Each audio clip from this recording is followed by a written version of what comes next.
Okay, let's call the March 7th, 2018 Planning Commission meeting to order. Jason, since you were late, you can do the Pledge of Allegiance. Okay.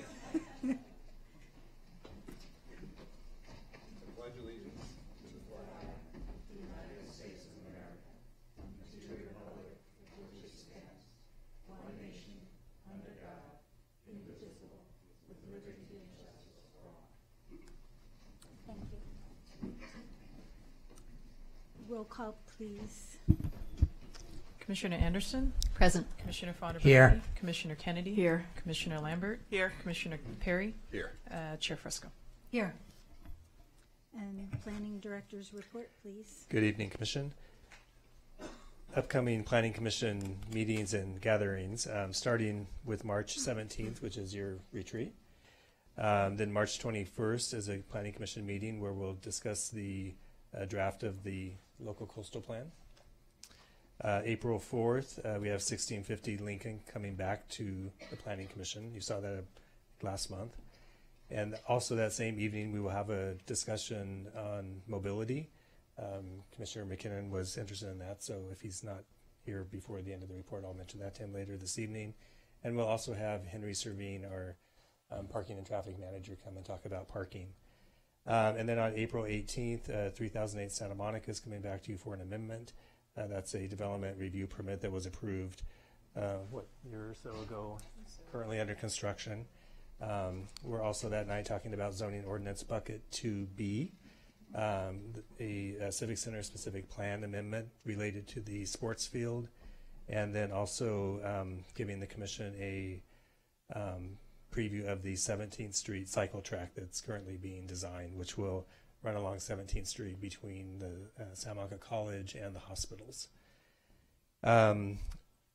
Upcoming meetings before the City Council related to Planning Commission issues. March 27th is the Development Agreement Monitoring report and also the extension of the R1 interim zoning ordinance. And then on April 24th, 2903 Lincoln appeal. The 24th, yeah. So that's the project the commission approved a few months ago, and it was appealed to City Council. March 15th, there's a sea level rise discussion in Santa Monica at the Santa Monica Institute at 7 p.m. to 8:30 p.m. with 3 guest speakers. A couple of other updates. So last Thursday at noon was the deadline for people to submit applications for one of the 2 cannabis marijuana dispensary facilities that are authorized in the zoning ordinance. We received a total of 23 applications. We're still reviewing those for completeness. What will happen is by the end of May, we will select from those 23 2 who are then allowed to move forward with conditional use permits. Those will come before the Planning Commission, so you should see those. We're thinking probably summer, late summer, whenever they apply. So, but those will come before you. And then I wanted to touch briefly on City Council discussion last night. They had a parking study session. It gave some direction related to the 90 minutes free in the downtown. They directed to keep that. They also directed us not to have any increases in parking structures 1 or 3 that weren't consistent with other downtown structures. And then there's also a whole list of other things that will come back to the council probably in about 6 months. But again, we will give you an update on April 4th, and then we will also come to the commission before any of these other items are presented to the City Council. Those include things like the Residents Loyalty Program, business validations, the possibility of parking structures 9 and 10, which are the 2 north of Wilshire, being the focus for long-term monthly parking. So there's several things kind of moving around, but again, we'll come back to the commission and have a discussion before those go to the council. We're anticipating now they'll go to council in October, so there'll be time to come back to the commission. And that concludes my report. I have one question. Are we going to have a role in the discussion of the pier bridge proposals? The auto one, the pedestrian one, et cetera. Are we involved in that? So that EIR is currently not for review, yeah. Yeah, the EIR is currently out for public review with a public review period. I think it's closing, I believe it's on the 15th, if I recall, of March. And that's a project that it's not really within the commission's purview. It's a replacement of the bridge. So once the next step really is the responses to the comments on the EIR. The project team has made presentations to several, sort of like the Pure Corporation, the Landmarks Commission, what have you. They held a couple of community forums as well on that, and ultimately, at this point, it's really in the environmental review and the design phase. I think they anticipate going to council with that, probably sometime towards the end of the year. Thank you. Yeah. Does the Landmarks Commission are they going to be hearing it before it goes to council? Well, so at this point, the commission did review the EIR, provided comments. So those comments are in the process of being formulated by the commission, and those will be submitted to the project team as comments on the EIR. I think they, obviously they provided some helpful comments, and the commission has seen maybe not the current membership, but prior iterations of the Landmarks Commission have seen this project and provided recommendations, on different things to consider. We are still looking at, because the project itself is still, there's like alternatives and scenarios being studied in the EIR. The actual project that what's being, what's going to proceed has not been decided or selected upon yet by the commission. So the Landmarks Commission's final purview, is still kind of open, depending on what the project is. But it also ultimately rests with the city council. Right, it does. Okay. Thank you. Yeah, I have a question regarding the new R1 standards. Yes. You suggested they're being reviewed by city council. Did I misunderstand? No. This is just the emergency ordinance expires, so we need to go back. Oh, to it's an extension. It's an extension of Okay. the existing IZ interim zoning ordinance. Okay. Yes. And when will those standards be baked so we can look at them or review them? Well, they're not what's in the ordinance that will go to council. We're not changing the standards at this point, but there will be a extensive public outreach process to figure out what the permanent standards are. But again, this is That's what I'm asking about, the permanent standards. What's So, the timeline for really that? laid out roughly? the public process yet.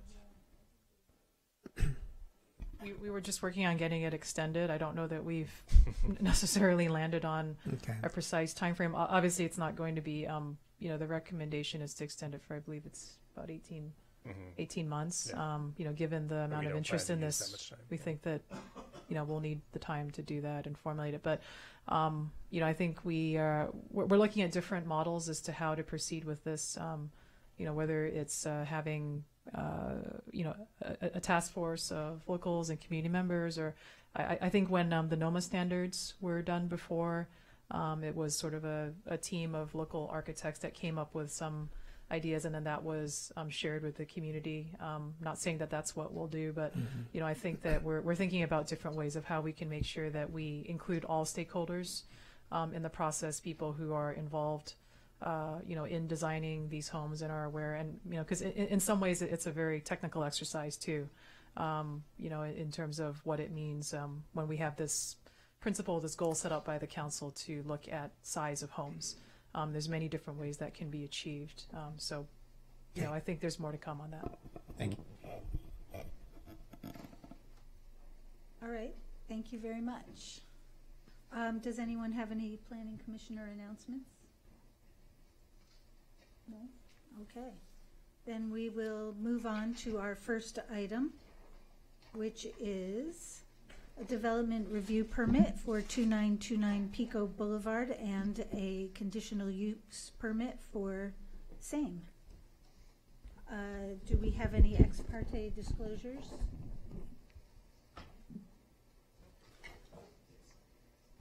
I do, actually. Okay, let's hear it. I chatted with the applicant's architect immediately before the meeting. I drove by the building at about 2 o'clock today. Which one is this one? 2929. You're good? Okay. Hit it. Good. All right. Thank you. Thank you, Chair, and good evening, Commissioners. I'm Michael Roque, Associate Planner of the City Planning Division.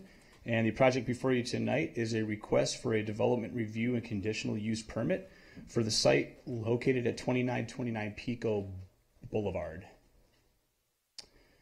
The site is located along Pico at the northwest corner of Pico and Dorchester in the NC zone. The lot is approximately 15,000 square feet in size and is currently developed with a vacant one-story auto sales and repair building. Surrounding properties are zoned NC along both sides of Pico, with R2 and R1 to the south and R1 directly to the north of the subject site. The following is a bird's eye view of the subject site. The existing uses along Pico include hotels, small-scale retail, restaurants, and like other auto repair related uses. And single-family residential, once again, is just north to the subject site up here, and then you have R2 and R1, which is clustered just south of the site. The first streetscape view is looking south, directly across from the subject site, and consists of mostly retail-type uses. And then the image below is looking directly at the subject site, north on Pico, with Dorchester located here, and the site is sandwiched right in between the two red lines here. The entitlement requested is a development review permit to allow for a new two-story mixed-use project consisting of 8,396 square feet of commercial retail space, 10,458 square feet of second-floor office space, 61 parking spaces within a two-level subterranean garage, and 18 bicycle parking spaces with 8 short-term located at the street level and 10 long-term in the subterranean garage. A development review permit is required for all new construction of more than 7,500 square feet of floor area located in the NC zone. The applicant is also requesting a conditional use permit to permit new construction of an office use within the NC zone. A CUP is not required for the ground floor uses consistent with Santa Monica Municipal Code 9.11.030. Moving on to the project plans. Overall, the project consists of 18,854 square feet of a core and shell mixed-use retail and office building. It is proposing 4 individual tenant spaces consisting of 8,396 square feet. Vehicular access to the project site is off of Dorchester, adjacent to the actual alley, which is showing up here, which leads down to the 61 parking spaces within the subterranean garage. And then the 8 short-term bicycle parking spaces will be located off of Dorchester at street level at the northwest corner of the actual site.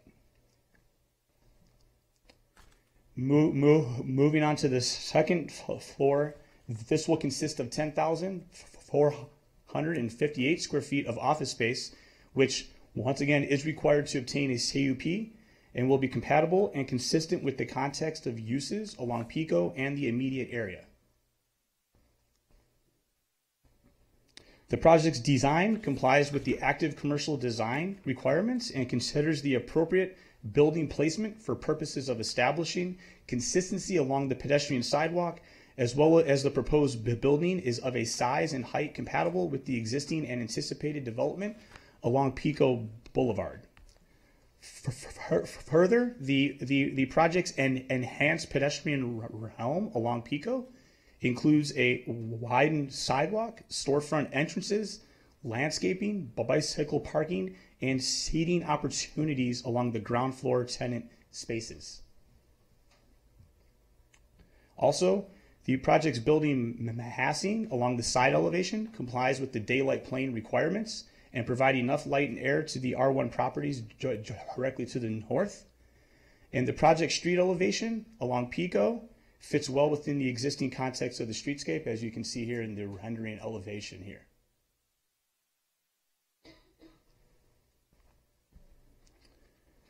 The actual proposed height of the building is 2 stories and 32 feet, consistent with the Tier 1 regulations. The punched window frames within the louvers along Pico changes the overall scale of the building while adding visual interest to the actual building. The actual rear elevation is set back at the upper floors at approximately 17 feet from the property line and features expansive window openings along the second floor to provide more visual interest and actual transparency. The ARB conceptually reviewed the project in August of 2017, and the project was well received. Some of the comments from the review included: the northwest corner is a prominent and it should be enhanced. The use of louvers at the corner would actually be preferred to create a simpler design. The project massing should reflect the small scale development pattern and should have a cohesive design. The stair tower elements should be revisited. The storefronts needed to be connected to the sidewalk, and the built-in planters may not be appropriate. And lastly, the Planning Commission should consider imposing hour restrictions on the loading area. The applicant responded to these comments by extending the louvers and presented a formed concrete material, creating a simpler design, providing a balance between materials and more cohesive design, and lowering the canopy element along Pico. They also lowered the stair tower element along Dorchester. And staff did add a condition, which is in the statement of official action as condition number 1, imposing hour restrictions on the loading area from 8 a.m. to 8 p.m. daily. The analysis for actual potential housing is a standing request that was made by the actual Planning Commission. However, a CUP is being considered for office space. The actual potential for housing does exist at this site within the NC zone. However, the NC zone only allows Tier 1 projects and therefore does not provide any incentives to build housing such as Tier 2 does in like other parts of the city. While the actual subject site could accommodate housing, the actual proposed project's ground floor commercial space and the office space will actually provide opportunities for the neighborhood and the actual immediate area. Key findings related to the development review permit request include: the site is physically suitable for the proposed land use. The rights-of-way can accommodate multimodal transportation methods. The project is consistent with the actual municipal code. And the project promotes the general welfare of the community. The key findings related to the conditional use permit request include: the use is consistent with the general plan. The subject site is physically suitable for the actual land use. The use is compatible with existing and permissible land uses within the zone. And the use will not be detrimental to the public interest and welfare. An initial study in MND was actually prepared pursuant to sections 15063C and 15070 of the California Environmental Quality Act. The document was circulated for a 30-day comment period, and 3 comments were actually received. The comments received from the neighbors were concerns about the actual traffic-related impacts to the immediate area. The final ISMND actually concluded that the project does not result in significant impacts on the environment. public notices were mailed to property owners within a 750-foot radius, and staff did not receive any comments on the project. This will conclude staff's presentation, and I'll be happy to answer any questions. Thank you. I have a question. On the environmental analysis, the conclusion was traffic. There's not a traffic impact from this project. Car traffic, correct? Correct. What about, I mean, we're looking for increased pedestrian traffic and bicycles, given all the bicycle parking spots we have. Does the environmental analysis look at that and the potential hazard along Pico for pedestrians and bicycles? It does. I'm gonna bring up Rachel Kwok, who's our environmental planner, who could probably elaborate on that a little bit more. Sure.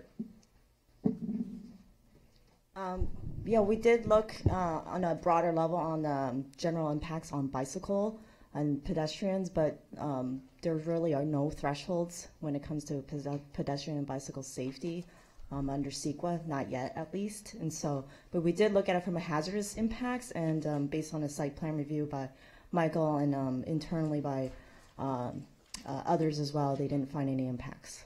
Because I've heard from several members of the community, mostly Sunset Park, just south of Pico, about the hazards of 29th and Pico. I know they've been arguing for a long time for a traffic signal there because they're concerned that right now it's a hazard of crossing that street. So, I mean, there may not be quantifiable impacts, but clearly there's a sense in the community that it's a dangerous intersection and that a traffic signal might be appropriate. Okay, that wasn't expressed in any of the comment letters we received, so, but we will take that into our mobility division and take a look at that. But the impact, Ms. Kwok, is of cars, of office, is more substantial than the impact of housing in terms of traffic. There was about 40-something generated trips during the PM peak hour, and it was a minor generation of vehicle trips, and so that's why there was no significant impact. But in general, office generates more trips than... In general, yes, but because of the small size of this project, it wasn't enough to really trigger impacts. Thanks. Any other questions? Okay, I think we're good for questions. That's it. I don't see any more. Oh, wait. One more question. I emailed you today, and I accept your 15 units because I know this is sort of a broad brush look at it, but in reality, I don't think the second floor would accommodate 15 units. We're probably looking more like at 10 or 12 because of the interior circulation and the open space requirements, et cetera. So it's really not a 15-unit project we're looking at, but that's my impression. Yeah, it's just it was for like estimate. Yeah, I purposes understand. Only, so, yeah. But unless you come into your unit from the roof, you really have to have a hallway in the building. So, correct. Thank you. Okay, does the applicant want to take his turn? All right, I'm going to pull it up for you.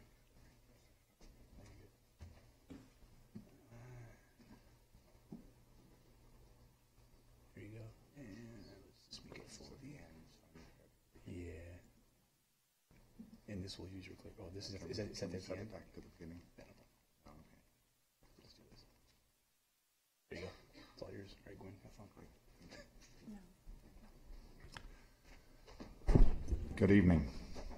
So it's my turn to be this side of the dais, so I look forward to presenting to you.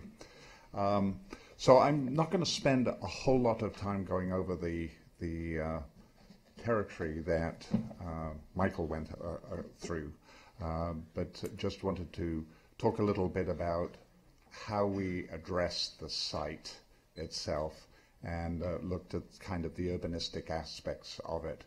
One of the things that's kind of interesting about this site is that there's about a 4-foot change in elevation across the site. So the question was, how could we accommodate that change in elevation and really make it as pedestrian a friendly environment as we could, while also understanding that with retail and restaurants there needed to be some flexibility as to how space might be subdivided.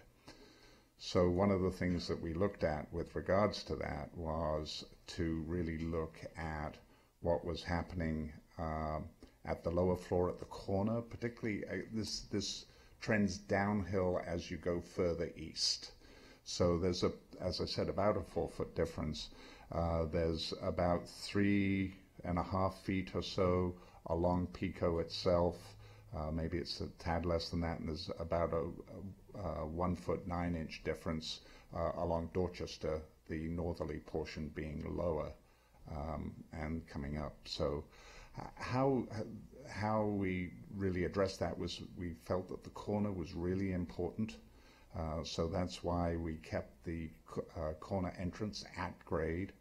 And then as we moved over and in a westerly direction to really try and mitigate the differences as it goes up. And there's about probably something of the order of about an 18-inch difference between the beginning of the westerly portion of the building where the slab was a little higher to where the grade was at the westerly end. So we picked the middle and we set the edge of the building back enough so that there could be easy access, and so we didn't have to get into ADA ramps and the like in the middle. We also made it wide enough so that there could be outdoor seating. So all of these were the aspects. So we end up with the easterly end being about 9 inches above grade, and the westerly end being about 9 inches below grade. So that's how we attempted to mitigate that to the maximum extent possible. And you can kind of see how that gets addressed through here. So where those tables and chairs are, that's about 9 feet wide, and at the most westerly end, it's about 9 inches below grade, and at the easterly end, it's about 9 inches above grade.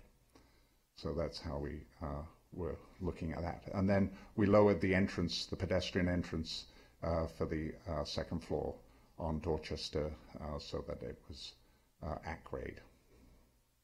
So this is how it fits into it. We've shown subdivisions on the westerly portion of this, but those may move as the space gets leased up. And this has just been left as an open place through there. So one of the things that we did is in addressing the southerly elevation, we used louvers through there. We've had a lot of success in doing that in terms of mitigating solar incidents on glass and coming in. We did that on the Capital One building on 4th and Broadway, and it keeps it in plenty of light coming in, but still keeping it shaded. So that was one of the things that we were doing through there. And we also broke it up so that the scale at the ground floor could be broken up as well. And so this gives you a quick view of how that looks, and to give it that as fine a grain as you can while still preserving the flexibility. And in the back, we set most of the utilities under the overhang of that. The parking access is off Dorchester, loading is off the alley. And that's it.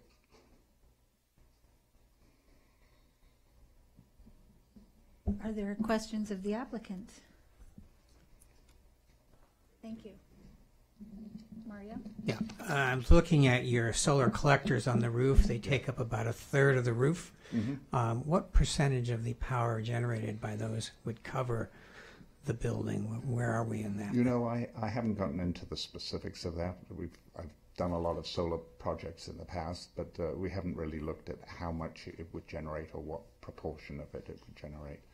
But obviously solar orientation and all of those things, we try and mitigate the passive aspects of the project as much as we can initially, so that the electrical needed or the power needed to be supplied would be minimized. But I don't have a specific answer. But we're looking at substantial increases when cars will need to be recharged. That is true. And that's where where this is going. So Yeah. I hope your client looks ahead and provides the. Well, it's obviously an opportunity in the way that a lot of the solar projects now are financed.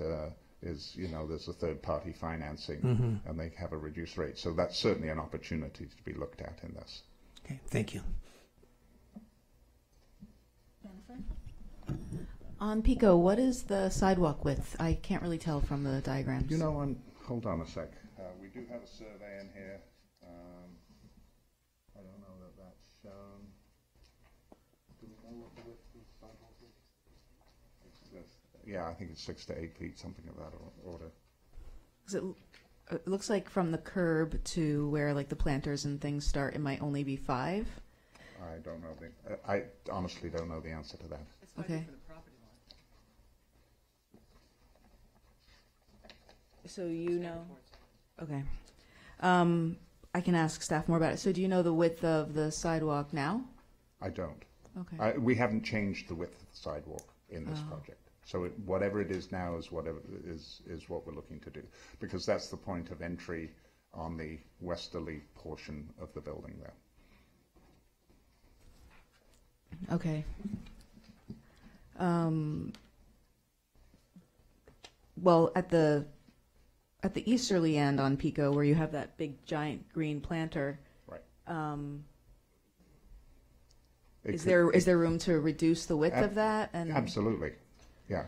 We feel it's important on the westerly end because it allows for outdoor dining, but we weren't anticipating that happening on the easterly end. So certainly the width of that planter could be reduced, and we could widen the sidewalk. And also we notched in the entrance at the corner of Dorchester and Pico. Right, and that's really important. That's really important for people being able to see around the corner. For people and see around the corner, and if they're gathering for crossing the street or whatever it is, that there's more space in that location. Right, especially since I'm not sure how it looks right now, but that the way that the sidewalk cut kind of actually, the ramp takes you into the street instead of across Dorchester. That could hopefully be fixed in the future, because that's a disaster.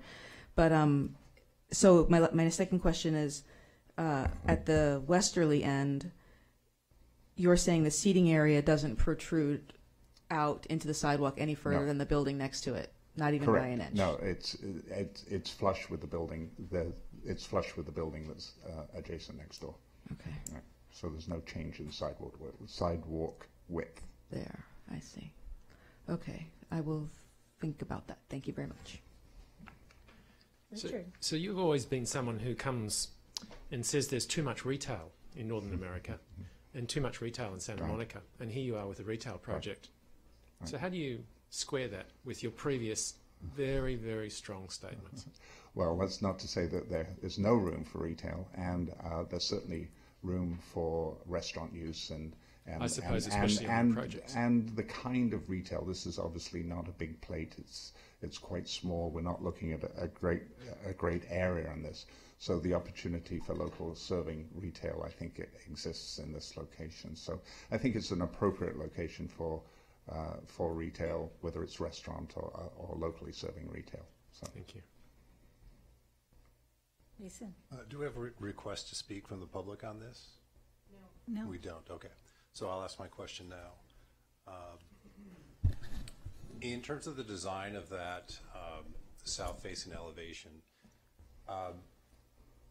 when I look at it, I see that there's the overall look of the building is broken up a bit, right. And I also look at the existing pattern on the street, and I see it's a very fine grain on the street.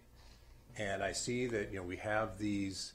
You're proposing these restaurant retail spaces on the ground floor, and I'm wondering, did you consider kind of bringing out that internal division more into the elevation, where there's a little stronger break, where the building is broken up along the horizontal plane?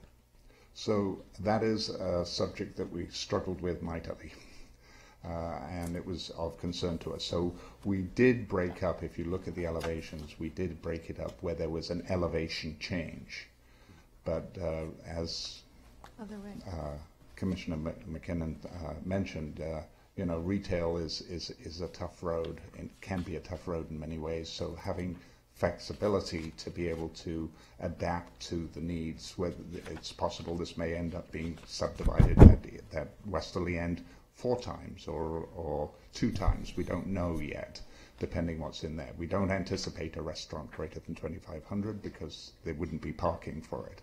But there may be a number of restaurants that go in there. There may be smaller ones. QSRs can be as small as 800 square feet. So How that gets broken up, finally, with the storefront and where exactly the restaurant, the entrances will be, it is possible that it might well change. We're anticipating this is what it's going to be at this time, but we needed to build in the flexibility to it. So along with that, one of the things is that we'd really tried to make identities out of the entrances, how it'll be signed, you know, what the signage will be like. I think all of those will go to add to that texture along there. So that was part of what we were looking at. So yes, we did break it up, but we also needed to make it adaptable. Thank you. Amy? Do you feel like Gwen answered your question? I heard why not. I'm going to ask it again. Okay. Because what I thought I heard Commissioner Perry saying was, why not more divisions this way, right? So Correct. that it Yes. is more consistent That's with what the scale of the understood street. it to say. Okay. Yes. Okay. Are there columns on the ground floor? Yeah, they would be behind the glass line. Oh, behind the glass. Okay. Yeah. Okay. So, I guess I'm wondering, just in terms of the pedestrian orientation of the building and trying to make it as strong as possible, I recognize that that's really hard, given the grade change from east to west, and that by the time we get to the western end of the building, that ground floor is below the sidewalk grade. I don't want to be a designer, but I guess I'm just wondering about maybe some stairs or something on that end And to facilitate accessibility to that end of the building. Let me see if I can go back a little bit here. So one of the things that we were looking at is right in through here. This is at the grade, which is halfway between here and here. So this is right here would be one stair height. Mm-hmm. So if somebody was coming, the ADA ramp, if you like, is not a ramp because it's a level thing, would they could pass through here and there would be sufficient width to have the tables and chairs as well as have a open passageway so that they could access. But somebody who wanted to use a step could use a step in this location. So yes, we were thinking of opening that up. We could certainly add a step on the other side of that car there, down into it. 9 inches is a bit high, but if we can do it at 7.5 inches, or we put in a couple of steps, then that would certainly be viable to do that.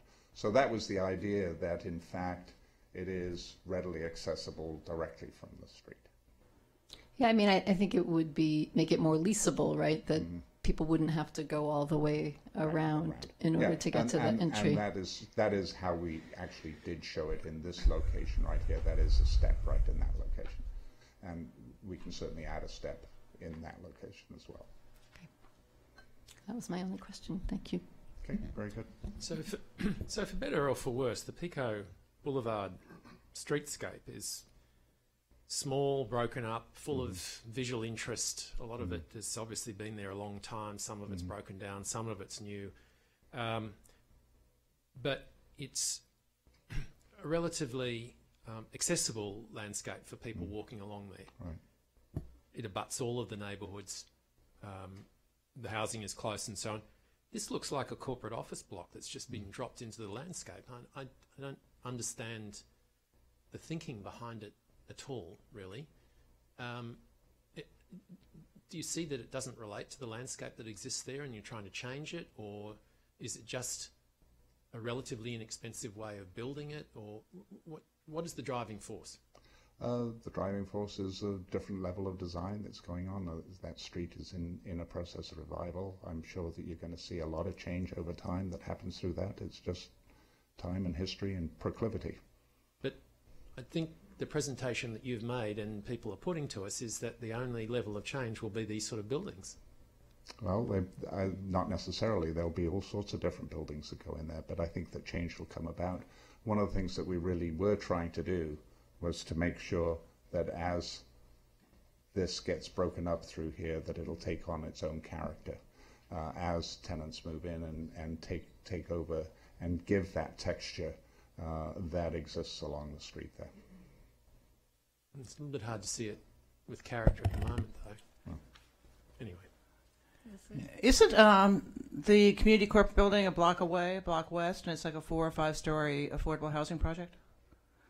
So that would hardly be considered in character with the normal scale PICO either. I think we're going to be seeing PICO change over the years, and that's reality.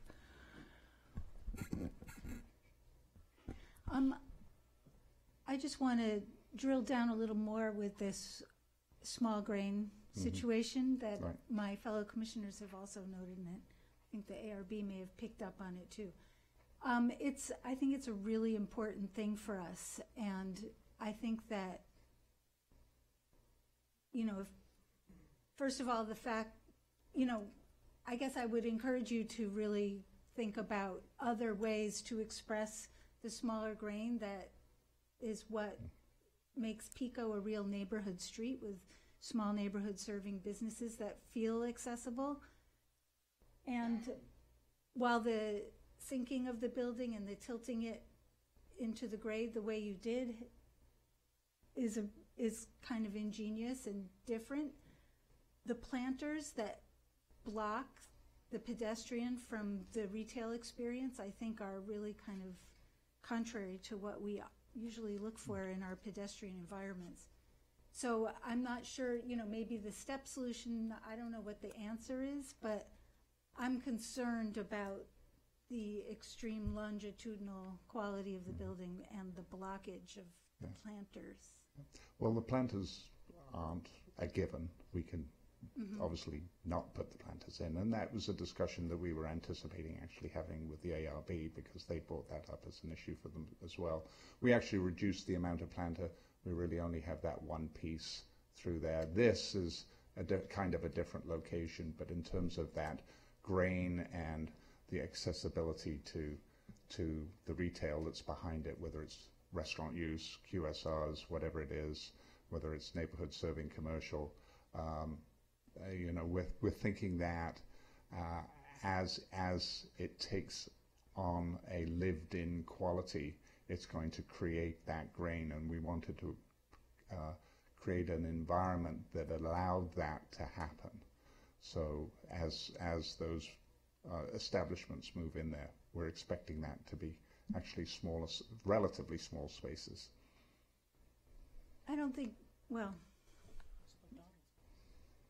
right, but, well, I'll talk to you later.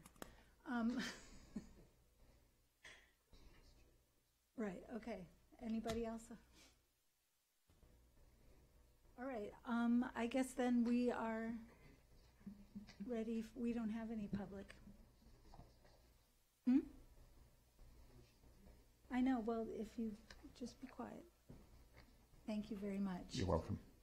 No, you're confusing me. I have a question of staff, and I think I already know the answer. Do we have any control whatsoever over where transportation impact fees go? Or can we make recommendations to whatever God decides that? Not really. They go into the a fund that we use for transportation impact. I understand. Transportation purposes, but we can't direct them to a certain neighborhood or certain project or location. That's really weird. It goes through a process. It's the capital improvement CIP process. Understand. And so there is a lengthy discussion and analysis of where those monies go. A lot of participation by department heads and others within the city. So we do put a lot of thought into how those monies get spent. But again, the commission can't direct where they go. I guess my concern is, because I know from talking to people in the area that the neighborhood north of the site right now is impacted by traffic going to Pico and back and forth and what have you. And there is, as I said earlier, a lot of concern about the dangers of crossing at 29th and Pico. And there's been a lot of input to the city council about a traffic signal there. So we would have no control over directing this money to that? No, but again, that's certainly something that is being considered. There's a Safe Routes to School project going on, and when when Francie's here on the 4th, we can talk about what's being contemplated for how you make that connection, how you get across Pico on bike, because we do know Grant that's a School concern. is just south of that. That's correct. Okay, thank you. Okay, go ahead. Yeah, Jason. question for staff. Regarding this question of the ground floor and the division of the space, so in Figure 3 in the staff report, is this just a representation of what could be done within this project if approved? Correct. This is a core and shell, but the applicant's understanding, and they have to understand, and they are aware of this, is that they can't subdivide the space to be any more than 2,500 square feet. If they do so, it's going to trigger, it could trigger, depending on type of use, a CUP request or an additional CUP or maybe an MUP, depending on what type of use is and the actual size of the space. So these can be played with a tad bit in terms of the size. But the other thing they also have to adhere to is also the width too cannot be less than 40 feet. I'm sorry, I believe the code says it has to be no greater than or less than 40 feet. So if they do subdivide that space too, they have to make sure they maintain the widths as well of the tenant frontage of that space. And with what we're looking at in Figure 3, could you go over real quickly the frontage widths for the 4 spaces? Yeah, I'm gonna pull it up on my PowerPoint. It's a little more clear so we can see it. Thank you. Better. Sure.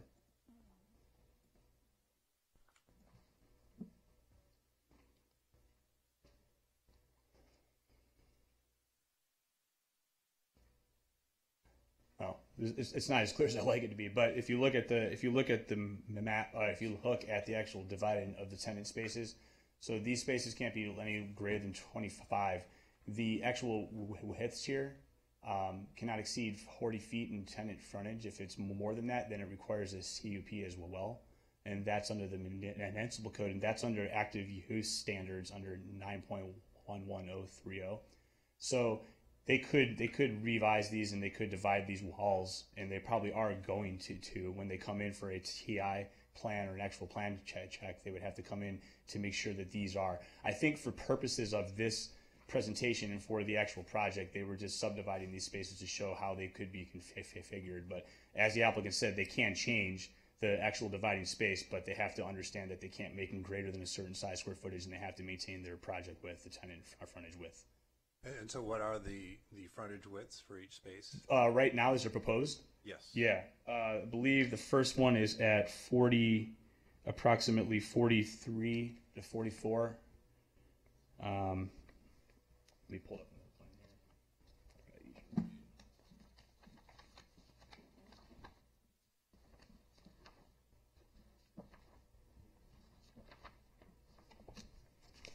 So yeah, so the first one is at 44 feet approximately. Unit 2, which is the 1573 square footage, is approximately at 27.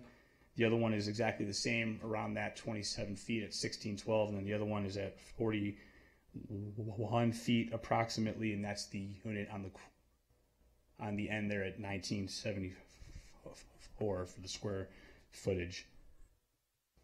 Okay, and can you remind me of what the requirement is within the active pedestrian? Correct. So the active pedestrian use says anything over 2,500 square feet, depending on the use, will trigger a CUP or an MUP, depending on the type of use that goes in there. And also the active use requirement says any tenant frontage greater than 40 feet would also trigger a CUP under the active use design standards. So is what we're being asked to do tonight to approve a CUP for these frontages that would come later? No. So what we're approving tonight is a CUP for the office use on the top floor, and then we're approving the core and shell basically of the ground floor. It's just going to be a core and shell, and that can subdivide the spaces accordingly. But they have to comply with code. If they don't comply with code, then if they go over those frontages or they exceed the square footages, then they have to come back for a CUP. Right, got it. Thank you. Any more questions? Are we ready to discuss? Is that a question? No. Okay, let's go. Thank you very much. All right. Who would like to begin? Go ahead, Jennifer. Well, I'll start with the planter issue. Under the conditions, well, first of all, generally speaking, I actually would love to see this location end up with ground floor retail with 10 or 15 units of housing above. To me, that would be the ideal scenario. Even if it was, look, you have to realize that there's a little bit of it's funny that this project is considered to have less than significant or no impacts, right? But then we'll see another project where everybody will say, you can't modify the design of that building to reduce even 1 unit. But it's okay to forego 5 to 15 units here, but it's not okay to forego like 1 unit somewhere else. So that kind of inconsistency aside, if the commission agrees to go forward with this project this evening, my biggest complaint is, aside from the housing issue there, is the one that I tend to talk about a lot here, which is the sidewalk width, because there are going to be people who end up working in this building, but for the most part, the community has to circulate around it, and how they use what eventually goes in there is of the utmost importance. So I would say under the conditions, on page 29, where it says conditions of approval, the project-specific conditions, 2B says built-in planters may not be appropriate as currently shown. I would suggest that we modify that to say built-in planters on Pico are not appropriate at the width they are currently shown, and the width should be significantly reduced. We've already heard the applicant say that, the applicant's representative and the architect say that they could maybe even completely eliminate the easternmost planter.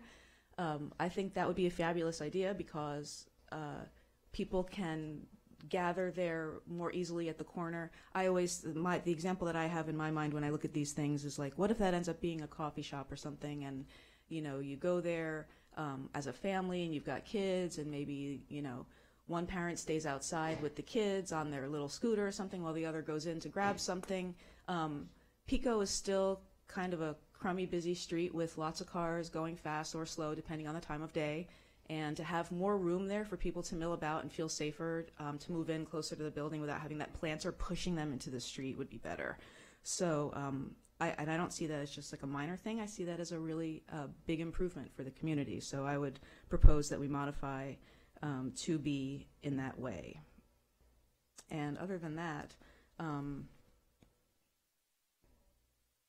a little bit concerned with how far. Also, if the building could be set back even further and the seating outside could be set back even further. I think it's a shame that it looks like we might have a 5-foot sidewalk. The state and federal guidelines for that say that for ADA access, a 5-foot sidewalk is, quote, bare minimum.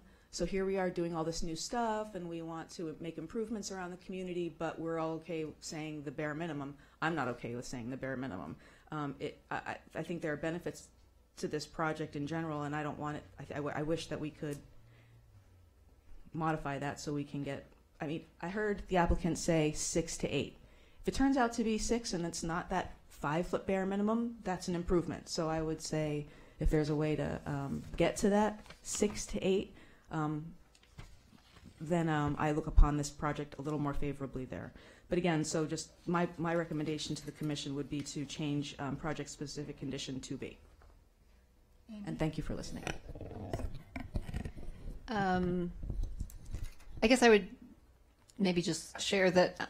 I'm ready to move approval of this with recommending some design changes. I'm not sure the best way to do it, whether we're make them specific conditions. I feel like we have the leeway to do that because most of the conditions that I'm hearing us have an interest in are kind of related to pedestrian orientation and enhancing that requirement that we have in the code, and or whether we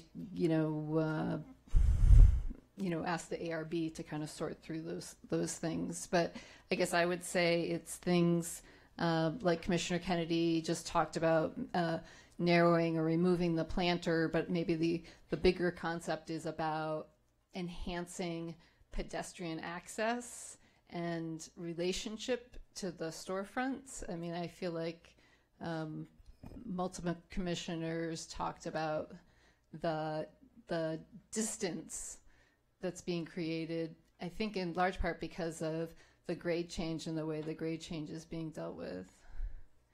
I would also suggest specifically adding the stair to the west end, the stair down to the west end to enhance access to that storefront. And then, some other condition around enhancing, I don't know what terms to use, but the fine-grainedness to recognize that repetition that exists in the neighborhood context. I think you can do a modern and beautiful building and enhance that fine-grainedness. It's just like, it's not the right term, but I don't know what else to call it, right? I think Commissioner Fresco said it. It's very longitudinal, right? And there's a way to, I think especially maybe not on the upper floor, maybe it's just on the lower floor where we're getting that. So. Is that your motion? I don't know. I still have discussion. Oh, okay. That's fine. I'm I happy to want wait. a point of clarification because I'm confused about the sidewalk thing. As I read the staff report, the building starts between 5 feet and 10 feet from the property line. Does that mean from the edge of the sidewalk? Right, in this case, I believe the property line appears to be back of sidewalk. So it's the edge of the sidewalk. Yeah, and then just to confirm, I was just checking the Public Works website, so the sidewalk width on Pico is 8 feet, and on Dorchester it's showing at 9. So the building would actually be 13 feet from the street at its narrowest, Right. and 9 plus 8, 17 feet at its widest. So the sidewalk On Dorchester, right, and it's that's 9 feet from the property line, which is the edge of the sidewalk. right, and that not the measurement is street. taken from the face of curb to the property line. So you've got a very wide pedestrian area. All right, so from the plant, so just repeat it to me, so sorry I'm being so dense. So from the planter, where the planter meets the sidewalk, the southern end of the planter to the curb is, 8 feet. if that's 8 feet. Correct. You've got a huge pedestrian. I mean, I know that there's tree wells and everything, so that's why the pedestrian through zone ends up only being 5 feet. It's 9 feet the widest from the edge of the sidewalk, so that makes it 17 feet. It's my turn. Go ahead. No, correct. Yeah. So what Jing was saying is that on Pico there's an 8-foot sidewalk. There's the sidewalk with Can you yeah, use your sorry. laser pointer? There's an 8-foot sidewalk from here's the property line shown in here. So there's an 8-foot. There's approximately, according to the Public Works and to our engineering, there's an 8-foot sidewalk width. So it's being measured from the property line, I should say, is at the back of the sidewalk. Right. Right. So that's being taken from there, and that's where the 8-foot sidewalk begins, and then the building is going to be set back an additional. It's going to vary at steps from 5 to 10 feet along Pico. I understand that. The only thing that's my concern is the pedestrian through zone, which you should know by It's now. an 18-foot area. Okay. It's a wide pedestrian area. Correct. The other question I have is, as part of the Pico neighborhood zoning effort and the Pico neighborhood plan, will there be urban design guidelines for Pico Boulevard? Is that anticipated? We haven't fully scoped it, but certainly that. Seems like after the discussion tonight, it might be a good idea. I mean, I personally use Pico a lot, and the fine grain of Pico eludes me. I mean, across the street you have a McDonald's, and the next block you have a giant stucco box that's Rite Aid. So the fine grain of that street, I'm not really clear we want to replicate what is there. There are certainly some small storefronts on the north side, but they're a minority. There are a lot of auto uses, there are a lot of parking in the front, etc. I think sort of reinventing Pico Boulevard is a good idea. You don't want to see more A-frame fast food restaurants on. The Venetians is one of my favorites. Michael, since you're up here, I realize that I do have more questions for you, and that relates to use. You're kind enough to share with me the map of uses in this section. Do you have that available? I do, actually. I did bring that. I'll pull it up here. I did include it. I tried to come prepared, so just in case you asked that question. Great, thank you. So let me just get through it here. Hold on a minute. Sorry. And while you're searching, I'll just frame it. This is what I sent you earlier. Yeah. Yeah. So the dilemma that I'm having right now, or the question that I'm grappling with, is that when I look at the loose, talking about the boulevards and in general and Pico in general, the predominant housing use, or the predominant use that we're searching for above the ground floor is housing. And the loose also calls out that on Pico Boulevard specifically, that small-scale office space is appropriate above the ground floor in neighborhood commercial and general commercial. So I see those as two, two ideas that are relevant to this discussion and our consideration of the CUP. And I look at this and I see how little housing is there now. Am I right that the beige or yellow are sites that are completely housing? Correct. And then the blue, or the hash marked at the corner is the mixed use. That's a community core project. It's 100% affordable housing project. Yeah, on the corner there. Right. And then the red represents any kind of commercial, so it could be retail, restaurant. It's a combination, a store combination, yeah. So it could be restaurant, retail, could be office uses mixed in there. It's just a combination of different types of commercial uses. Do we have easy access to that information of the commercial breakdown to see what the current small-scale office is in this section? We could probably do that. It would probably require a little bit more work on staff's part to provide you the actual breakdown and to be able to actually distinguish between what those exact uses are on like each parcel. But it's possible to do it, but we would just need more. We would need more research and time to provide. It would actually require some field work because we pulled this from the assessors thing. We would physically have to go out there and look ground floor, second floor, verify, because there's no accurate representation of, is this, looking at Google Maps or Yelp isn't exactly, the best we have. So this was the best we pulled together based on the assessor's data, which is the most readily available database.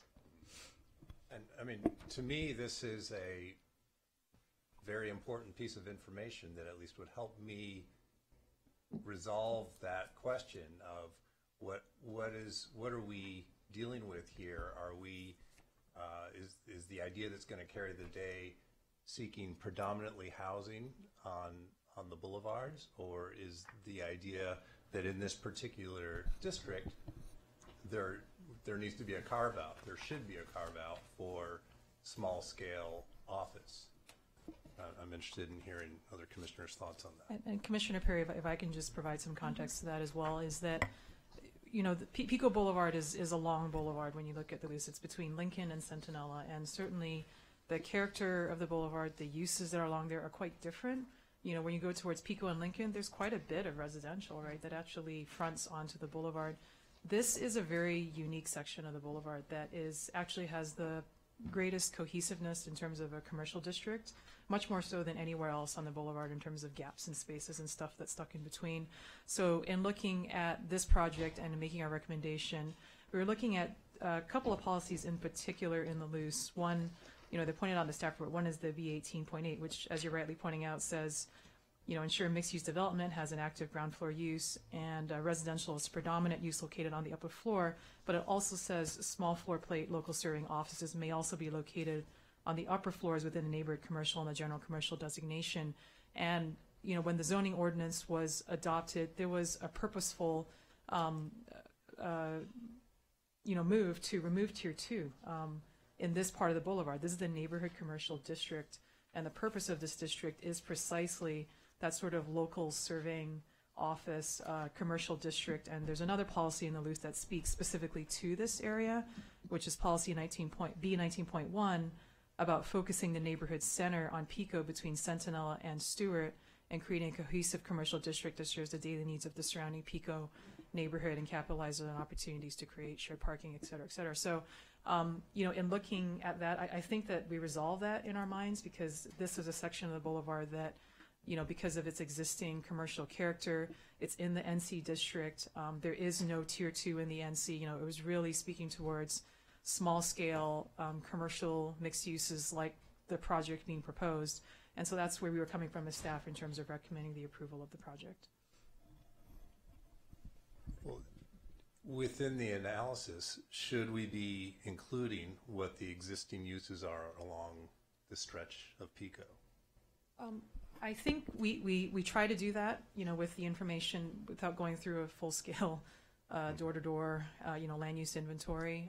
We always provide what the surrounding uses are, provide a general context of what's around there in terms of scale, land uses. So I think we tried to do that in the report. I'm not sure it's practical for us to go across an entire boulevard and do that. So I think we provided the best information we could and then sort of put this together, given your request today. So. Thank you. Richard. So I'm with Commissioner Parry on this, that the list was pretty clear that there'd be 4% of the city that would be developed or looked at as a development prospect. The downtown and Bergamont and then the boulevards. And the idea always was that new residential would line these boulevards and provide the people that would use the ground floor retail. And despite the disdain of some towards Pico, it's still a pretty interesting boulevard to walk along. A lot of different things are happening. Actually, I wasn't thinking of you on this occasion. But it is an unusual agglomeration of things, and yes, it will have to change. This building is not what I would suggest is the poster of change moving forward. And so I struggle with the concept that we'll have this level of commercial office sitting there. It's not going to be neighbourhood serving. It'll be a Silicon Beach operation that'll move in there quickly because of the plate, the size of the plate and where it's located. And it is important to keep taking the opportunities to keep inserting residential wherever you go. It's a bit like parkland. Every time you carve away a little bit of parkland, you don't have that broad park that you once had. You had park with carve-outs. And every time you miss the opportunity to put residential in, where you do have that, you miss it for all time. You close it off for a long time, and it becomes the exemplar of what will happen. And right along the boulevards, you're going to get this easy commercial development with some retail along the bottom and an open office space at the top, and we'll be told as the boulevards are chipped away at, well, it's just the way it is. And if you just look down the street, that's where the first cry, the first evidence, the first example was put. And so this becomes quite an important test of where we're going and what we think we'll be doing along Pico and along a lot of the other boulevards, because this will be the example that everyone points to as they come in. Instead of residential, instead of moving to put places where people can live that are walkable, they'll just be putting commercial in. And the reason the CUP was put in to the zoning code was exactly for this, to give us some control and some decision about what we would do. And we are not just here to rubber stamp the applications as they come forward and move them on. We have to think about it. And at times I've had to look at people in the eye and say residential will go in despite your dead body lying on the floor in front of us, and you won't like it, but that's the way it is. That's the way the loose and the thinking has been. And yet on this occasion, I see no great demand for this, and I will not vote for it. Do you want to? Maureen. Yeah, well, all these things are good points, but the reality is that in this case, the loose allowed this type of use. It was part of, this was a small scale office complex. It's not some huge thing like what's at the very corner where the Pico goes under the freeway. This is a very small scale building. So I would come at it from the other side. I would say I would move approval with the conditions that the front detailing, which is what everyone's concerned about, accentuate two things. One is the direct access to the residential, to the commercial spaces, and where possible the sidewalk be widened. And that would be something that the ARB could handle. We don't have to get into figuring out how to do that. And if you wanted to throw in detailing such that accentuates maybe some sort of modular scale of the whole building, again, that's something the ARB could handle. So I would come at it from a different direction.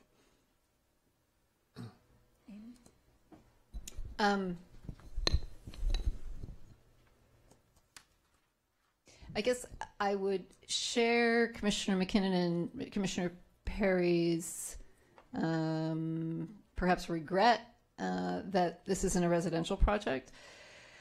I also feel like when we approved the changes to, I don't know what it was, the zoning code or the loose or whatever it was, and eliminated the opportunity to do a tier 2 project on Pico Boulevard, we made a decision right then and there that we didn't want residential on the upper floors. If we had wanted residential on the upper floors, we needed to keep the tier 2 bump up available, right? Like, I feel like it's a little disconnected from reality to think that we could be developing residential just in a single story above the retail.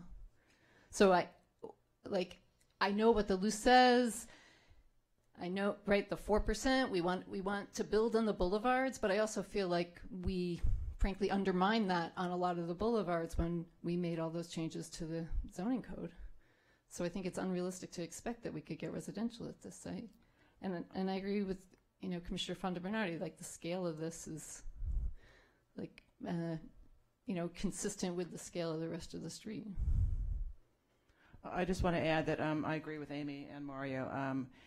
If this were a tier 2 site, the discussion would be totally different. Tier 1 mixed use with housing doesn't work. It doesn't pencil. And we'd probably end up with under 10 units here, if that. And so if you guys had wanted housing, mixed use housing on the boulevards, you would have done tier 2. Does somebody want to make a motion? I just did. Oh, that was a motion? I'll second. Okay. So I'd like to. Right, I just want to clarify that the motion was to approve with a condition that the access to the commercial frontages. The ARB. Oh, you want ARB review. Access to commercial frontages. To the commercial frontage. Fine grain and sidewalks. Widen the sidewalk where possible and try to articulate a finer grain separation along that street front. Okay. Those are ARB issues. So is there a second? Second. You're going to have to adopt the the resolution regarding the MND first. That's the first. Okay. Then I so move. I second. The MND first. Okay. And that second, do we want to vote on that? You have to vote on that. Okay. Right now? Okay, let's vote on that. Commissioner Anderson? Yes. Commissioner Fonda Bernardi? Yes. Commissioner Kennedy? Yes. Commissioner Lambert? Yes. Commissioner McKinnon? No. Commissioner Perry? Yes. Chair Fresco? Yes. Passes 6-1. And now do you want to make another motion? The motion that's on the table? Yeah, the motion that's on the table. And is that one seconded by Leslie? Okay. Are we going 1, 2, 3? And then there's a CUP too, but we'll do that separate.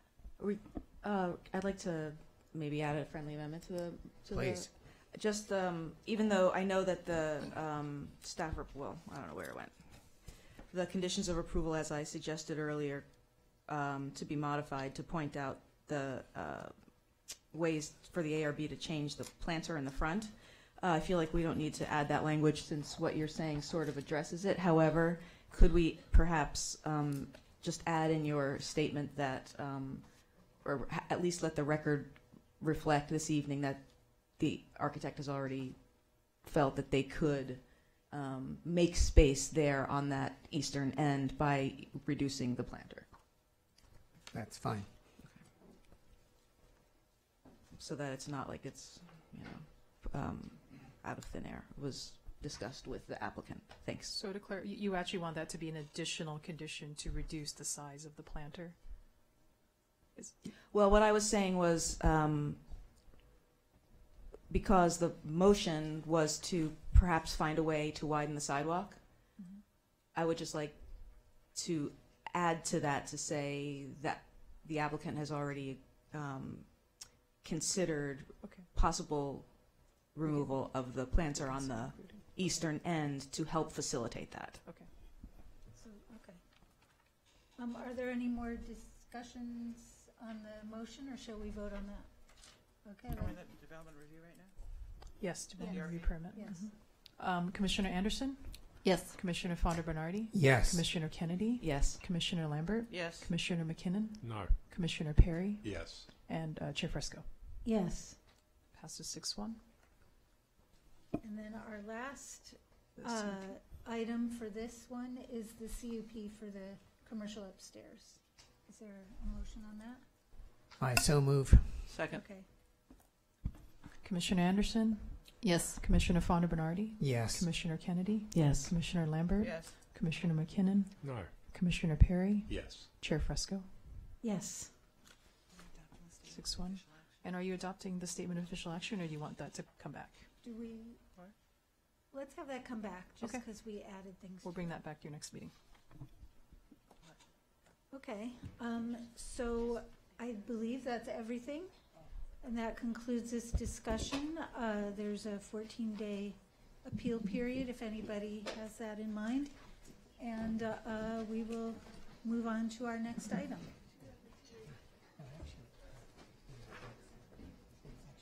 So,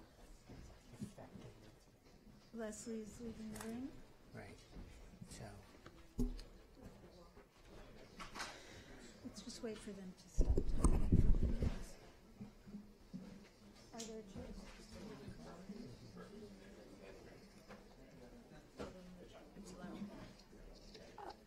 You want a 5-minute break, really? Do you want a 5-minute break? Okay. Wait, what's that? Okay, if there's anybody out there who wants to speak on our next item and you haven't put in a chit, you can give one to Kyle over in the end of the dais. Our next item is it's for 401 Ocean Avenue, a development review and a vesting tentative tract map. Are there any disclosures in this group? yes. I met with the developer, their architect, and council for about an hour earlier. Anybody else? This is kind of on my jogging route, so I see it fairly frequently. Okay, Jason? Yeah, I met with the applicant team on Monday, March 5th at 3 o'clock at the property, and I walked the property, including the interior of the existing structure, and we discussed the proposal. Richard? And Mr.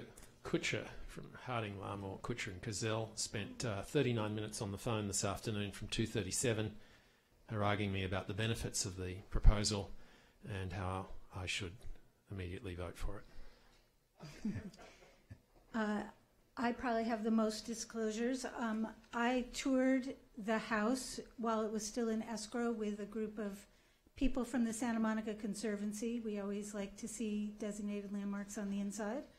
That was on February 10th, 2017.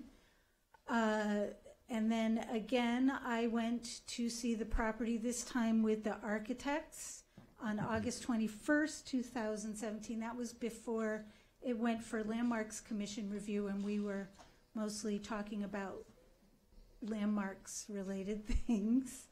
And then I spoke with one of the architects just briefly on Sunday on the telephone for about 20 minutes. And then I went and looked at the site, mostly in regard to scale because of some of the letters that had come in today at 2 o'clock. All right, staff. I'm going to do mine though. So I met with the applicant, the architect, and the applicant's representative yesterday afternoon at 5. Also toured the house and talked about the proposal. Okay. I think we've covered it. Great. Except, of course, for one thing, that the applicant architects are, in fact, friends of mine, and I've known the applicant, Ms. Kaplan, for some years as both an ARB commissioner and as a landmarks commissioner before that. So. Well, if you're going to go down that road, I served on the Landmarks Commission with Barbara Kaplan for maybe 10 years, and I also serve on the board of the Santa Monica Conservancy with David Kaplan currently. I think Commissioner Lambert was a close personal pal of theirs too. It's the same sort of thing. All right, go ahead. Thank you, Commission. Steve Mizokami from City Planning. So the next item on the agenda is a request for a development review permit and a vesting tentative map to allow a 5-unit residential condo project in conjunction with the rehabilitation of the Henry Weiss and Charles Morris House, which is a designated city landmark, and the property is located at 401 Ocean Avenue. The site is located on the southeast corner of Ocean and Georgina Avenues, consists of approximately 22,500 square feet, and is located in the R4 high-density residential district. The First Court Alley borders the subject property to the east and also separates the R4 district from the R1 district that sits behind to the east. Georgina Avenue consists of single-unit residences, with the exception of the first properties across the alley on both sides of Georgina that are developed with multi-unit residential buildings. The adjacent property to the south is developed with senior housing, and this portion of Ocean Avenue is characterized by large parcels with high density and a variety of different architectural styles. And the landmark Palisades Park is located to the east, just across the street to the front. Above is the photo of the existing property subject to landmark building. Also a photo across the street from north, along north of Georgina Avenue, along Ocean Avenue, and also south of Georgina Avenue to give you an idea of the scale of the buildings that are out there. Up top is a view looking towards the ocean while standing on Georgina, looking towards Ocean Avenue.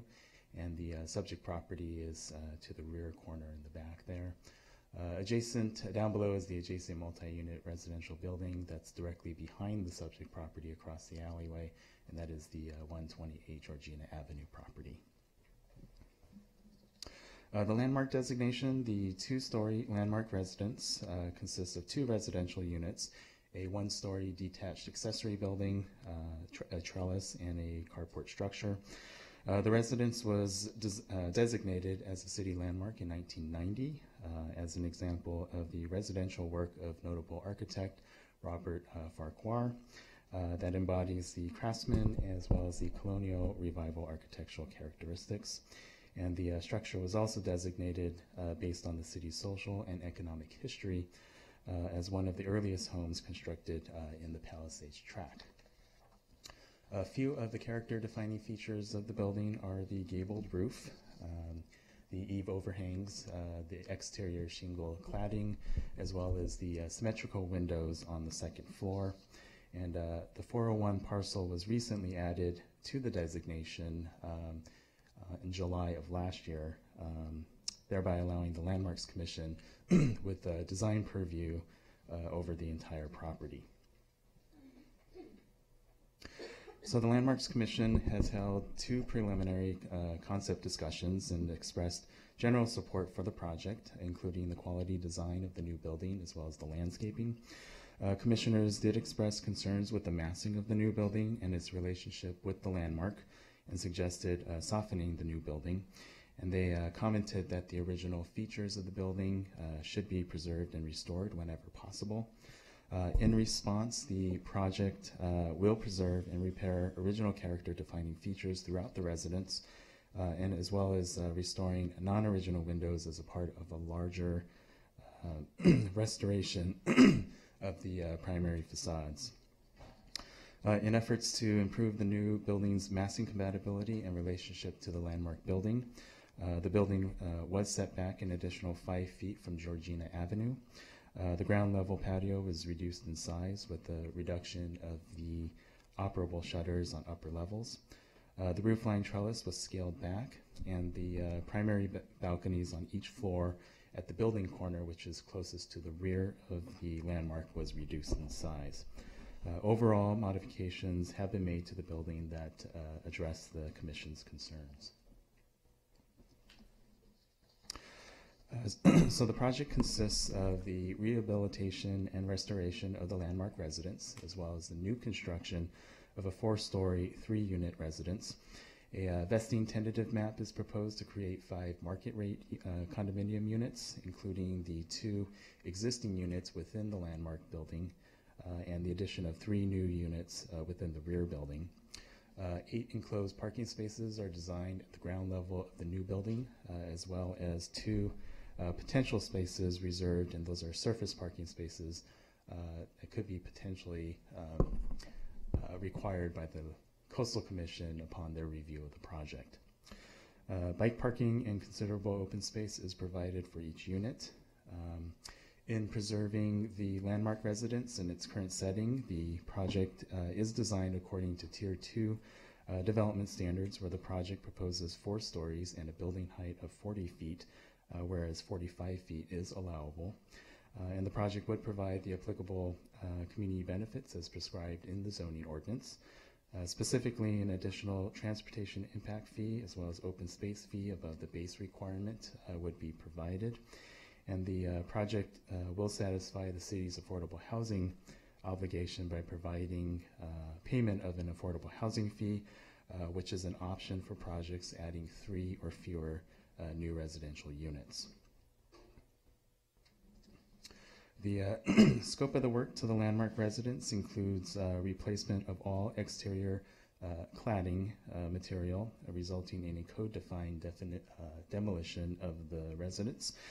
All windows and doors would be repaired and replaced in kind as needed or restored to their original window design. The second floor addition would be slightly differentiated, however, with the similar roof profile as well as the massing. Therefore, the addition on the second floor would be compatible with the residence. And appropriate landscaping is proposed, and the existing wood trellis along the side yard would be restored. Moving on to the new building, the new building in the rear is modern and contemporary. It would be 4 stories, 40 feet in height. Consistent with the Secretary of the Interior's standards, number 9 specifically, the new contemporary building would be differentiated in style from the historic American colonial and craftsman residence. Exterior materials consist of wood and copper cladding siding, panel siding, glass railings, aluminum frame windows, and operable shutters at the balconies on the upper floors. The exterior finishes and colors complement the landmark's historic materials and features. Overall, the new building is set back from and is respectful of the historic residence. The primary balconies on each floor facing Georgina Avenue are angled and set back at the building corner closest to the landmark, and this helps to reduce the perceived scale of the new building. And the use of clear guardrails on these step balconies on the 2nd, 3rd, and 4th floors help to dematerialize the perception of the overall building mass. Neighborhood compatibility, the new residential building would be 5 feet lower in height than the maximum allowable 45 feet for Tier 2 projects, and would be set back roughly 30 feet from the rear property, exceeding the minimum transition setback that is required by approximately 5 feet. The building has a modest footprint relative to the overall parcel size, and the roof is designed with minimal projections above the roof line that helps to soften the roof line appearance. The building would have minimal visibility as placed directly behind the landmark as viewed from the front of the property. and the proposed height is comparable with other existing residential buildings along Ocean Avenue. The project is well below the allowable parcel coverage on each floor, and the project is below the allowable density for a Tier 1 base project. And for these reasons, staff does find that the project is consistent with the DR finding that the physical location and the size and the massing and the placement of the new structure is compatible with the surrounding neighborhood. The project is consistent with loose goal LU 11.1 in that the limited density proposed in the project helps to protect the character of the neighborhood, where a greater number of units could be permitted on site based on the parcel size. The project is consistent with policy LU 12 in that the project preserves the streetscape along Ocean Avenue by preserving the landmark residence in its current setting, in its historic setting, with the placement of the new structure to the rear of the site. And consistent with goal number 3 of the preservation element, the project will rehabilitate the deteriorated residence to ensure that the property will continue to convey its historic and early residential development pattern in the Palisades Track area. And historic assessment for the project has been prepared by the city's historic consultant, which is ESA. The consultant finds that the project is consistent with the Secretary of the Interior standards, and the project qualifies for a Class 31 categorical exemption. And further, the project is categorically exempt from CEQA pursuant to Class 3, which is for projects not exceeding 6 dwelling units within a residential neighborhood. Based on the findings and conditions as provided in the staff report, staff recommends approval of the proposed project. A supplemental staff report is on the dais for you to review. Included are 4 conditions of approval that have been refined and modified, and this is in response to the applicant's letter that was submitted earlier this week. Staff finds these changes as acceptable, and the supplemental is a red line review, so you can be able to see how those conditions have been revised. Also, staff has received concerns from the neighboring property that sits directly behind the subject building at 128 Georgina, with concerns with the overall size of the building, its modern design, and its relationship to the landmark structure. That concludes the staff report, and we're available for any questions. I think you have a question right over there. No? Did you say that it's below the Tier 1 standards? From a density standpoint, correct.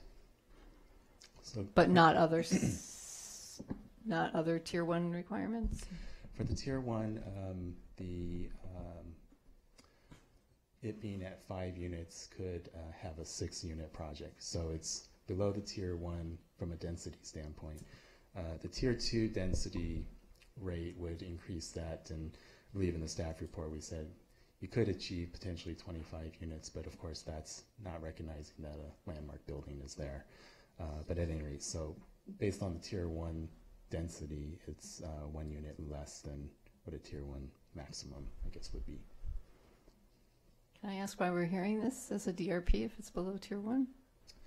Yeah, so a development review permit is required for any Tier 2 project. So the project and the applicant's proposing a Tier 2 project to be able to allow for 1 additional story to move from 3 stories to 4, and then also greater height from 30 feet to 40 feet. And this is based on the limited footprint that is available that sits behind the landmark building to be able to go higher with based on having a building that is separate and set back and away from the landmark structure. And the kind of preservation incentives that we had included in the zoning ordinance don't allow that to happen within a Tier 1. Mm-hmm. So. I think I'll look at it further, but I think it was from Tier it could achieve up to tier 2 or tier 3 heights, if I recall. But we'll look at that. It was only in one little part of R3. And it was in a little, it didn't apply to this, so. Yeah. It was only in R3. It was crazy. Okay. Before we continue, Chair, I just want to make sure Commissioner Lambert had any disclosures to make. I'm not sure you were in the room when that occurred. I communicated via email and text with the consultant today. Thanks, Steve. Okay. Let's hear from the applicant. Oh, do you have one more question? A quick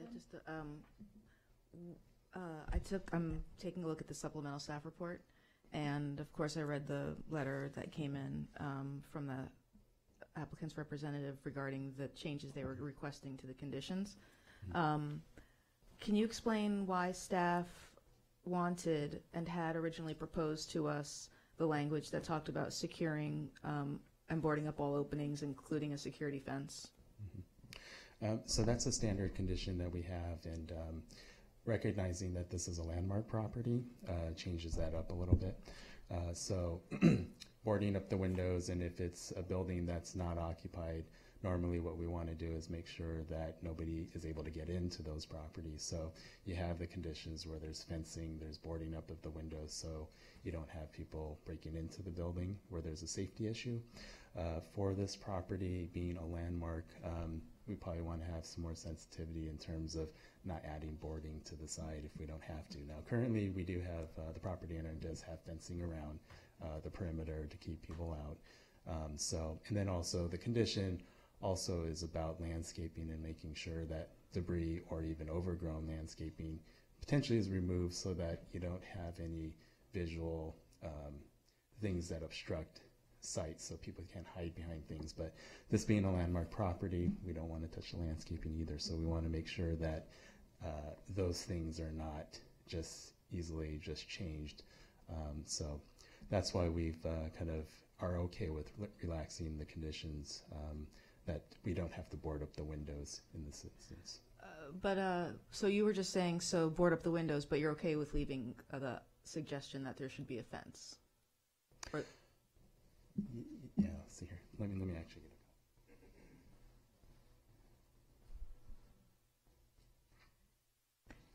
Because what I heard you just say in your reply to me was that there either is a partial fence or that there should be a fence, because you only commented on the boarding, but the language is saying to not erect the fence. But it sounds to me like erecting the fence would be important, because it's not like people walk by going, hey, it's a landmark, or, I mean, if it's not occupied, then the same safety situation applies, right? Right. And I think that's based on, since there is an existing fence that's already up there, and the property owner plans to keep that. So there's a security fence around the perimeter already? Correct. Visible from, I was just there, visible from Ocean Avenue, around that goes, okay. I just recently passed it and didn't see it, so it must have been not that recent, I guess. So you're saying that fence would stay up? Correct. Okay, thanks. I have one question. This may have been covered when I was out, but I want to understand and clarify that the design review of this project will go through the Landmarks Commission, correct? Correct. Okay. Okay, now may we hear from the applicant, please?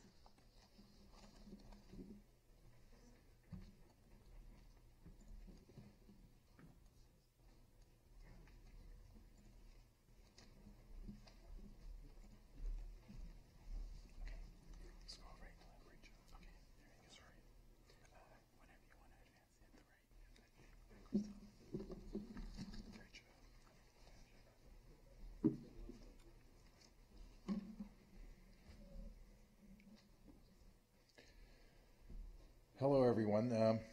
My name is Mark Tabbitt, and I, along with my wife Jill and other family members, are the owners of 401 Ocean. And I've got my family back there, Tyler, Caitlin, and Luke. You might know Luke from as owning Ashland Hill here in Santa Monica. I want to publicly thank the city and staff. They have answered every question prior and during this ownership, and I appreciate you, and thank you. I'm a huge fan of sharing and open communication, and I want to say thank you to, I don't see her tonight, but Nancy Coleman from NOMA organized some outreach to bring people in. I want to say thank you to Carol Lemlin at the Conservancy. She also brought folks in. And then the neighborhood, I've done my best to reach out to the neighbors. I've had HOA meetings, and I've circulated as much material as I possibly can. And lastly, I'd like to say a huge thank you to Landmarks, because we've gone through them 3 times now. So I had an opportunity here to gain a lot of insight from all these groups. But at the end of the day, this isn't about a 4-story building in back of that landmark. This is about history, and it's about respecting history. And I want to say that the historical piece of this is very important to our family. And the 4-story building is something that makes the landmark restoration possible. But I'd like to give you just a few seconds. As you can see, that this is in great need of some work. But also I'd like to give you a few opportunities to meet some of the folks from the past. Everyone mentions Farquhar, but I don't know if you really know who Farquhar was. Farquhar was a legendary architect. He went to Harvard, but he was more than just an architect that built 39 homes between here and Pasadena. He designed the Pentagon. He was the lead architect on the Pentagon. But how he got here is amazing. He went to Harvard, he moved out here, and lo and behold, he goes to an alumni function and meets Weiss, Henry Weiss. Weiss was one of the sons of the founder of Los Angeles. And in fact, you've mentioned Pico earlier, but the whole Pico area was grapevines and vineyards. And Weiss's family owned those vineyards. And so lo and behold, he says, I want you to build my beach home. And so Farquhar in 1910 built the beach home.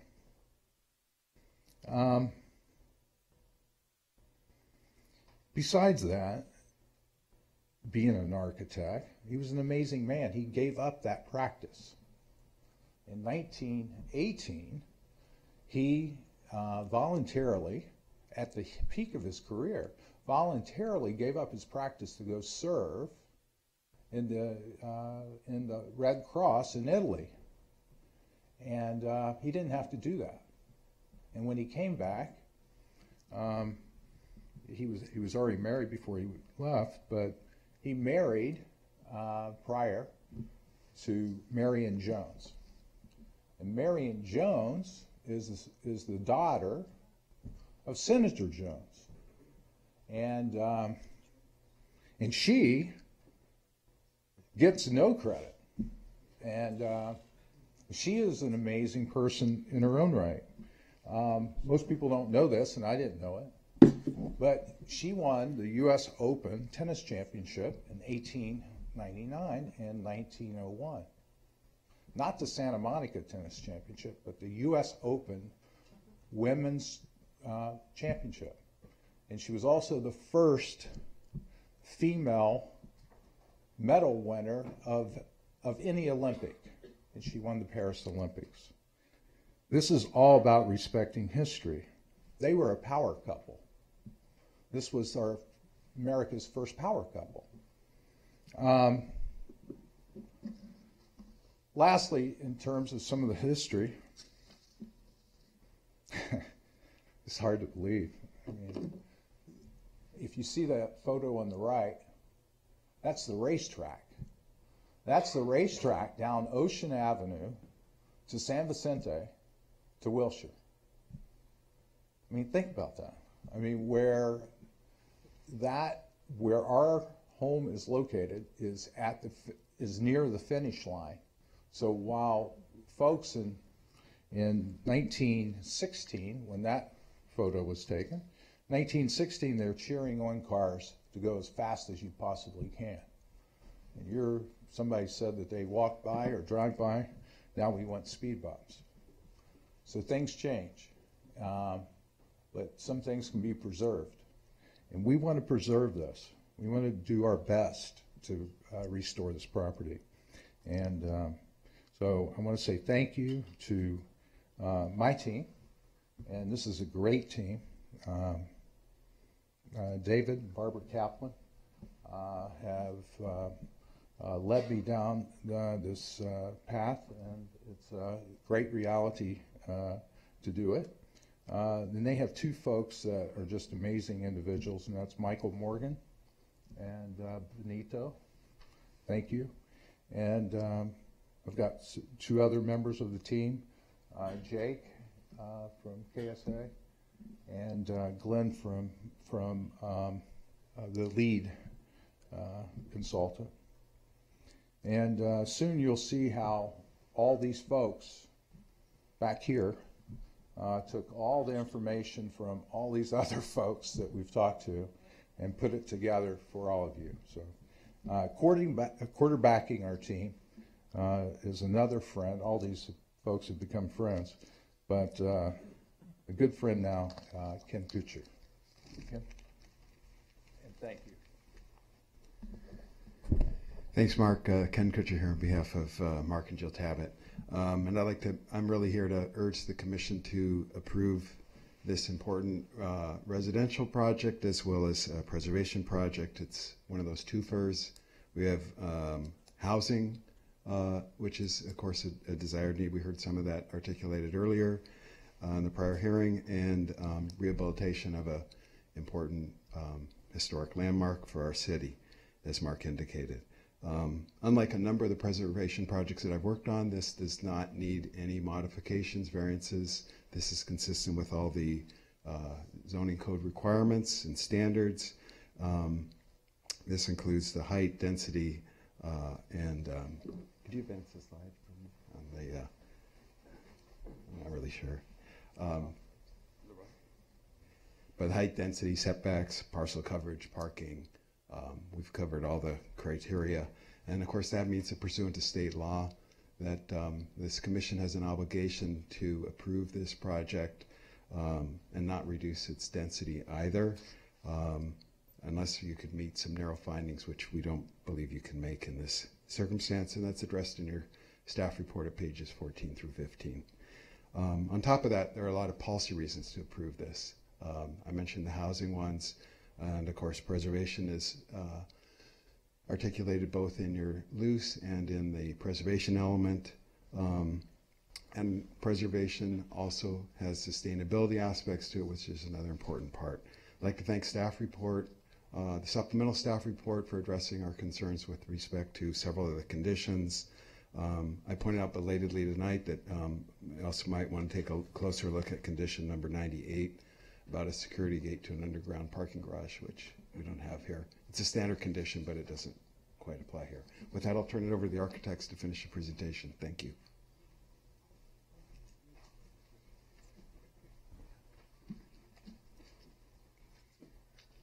Hi, Barbara Kaplan, Principal, KCK Architects. We're excited to work on this property at 401 Ocean Avenue, a Santa Monica landmark in 1910 home designed by Robert Farquhar, an important architect who lived in Santa Monica and married the daughter of Senator Jones, if you haven't gotten that yet. We have worked with planning staff for 8 months and met with the Landmarks Commissioners, the Santa Monica Conservancy, neighbors, and the community. We've responded and modified the design of both the rehabilitation of the landmark and the new rear 3-unit residential building to be as sensitive and respectful of all concerns. I would like to introduce Benito Sanchez, an associate in our office, to further describe our design intentions to create a dialogue between this wonderful to be rehabilitated landmark and the new proposed residences off Georgina Avenue. Benito?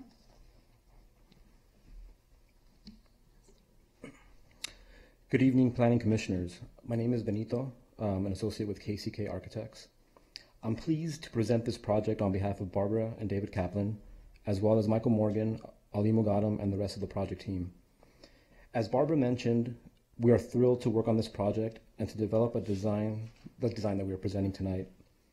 This project has required a tremendous amount of cooperation and attention to detail, and we appreciate the opportunity that Mark and Jill Tabbitt and the rest of their family have provided for our office to be working on this project.